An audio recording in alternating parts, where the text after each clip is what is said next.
Tucson has always been unique because of its isolation, because of its development.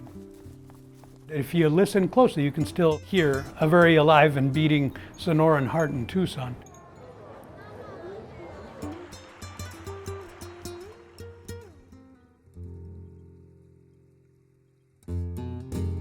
That's what Tucson is about. It's proud of its diversity. It's proud of its community. It's proud of the native peoples that have been a part of this area from the very beginning. It's a beautiful history that is connected to the development of our area here.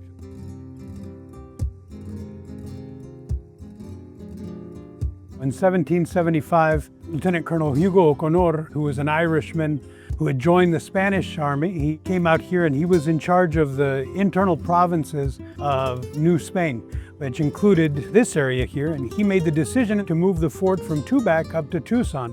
And so they established the Presidio. This marks the first permanent European settlement in Tucson. And it was a fort made on the micro level to prevent Apache raiding into areas further south of here, and then on the macro level to prevent British and Russian encroachment from the east and the west.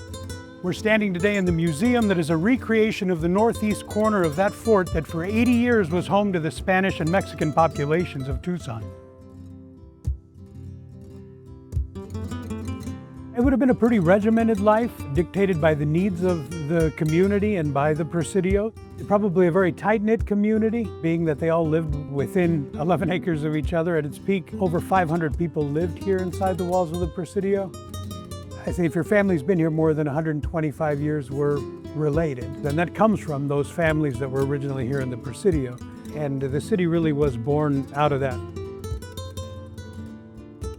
It is so important to recognize that these lands have been inhabited for more than 4,500 years by the Tohono O'odham and Pasquayaqui people. And the founding of the Presidio was just one of many important moments in the history of these lands.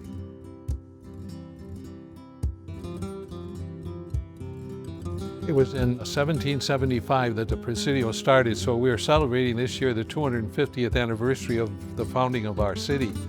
And simultaneously, the church was growing in this area as well. In fact, there's a little chapel that was built at the foot of a mountain in 1776. You could see how the connection of the growth of the city and the growth of the faith here in this community happened kind of simultaneously. In the 16th century, there were Spanish priests who came here to evangelize among especially the native people who are our forefathers. And then in the 17th century, Father Eusebio Kino began his missionary work, which eventually led him to Tucson, and of course established San Javier Mission, which is the white dove of the desert, and something that all of us in Tucson are proud of.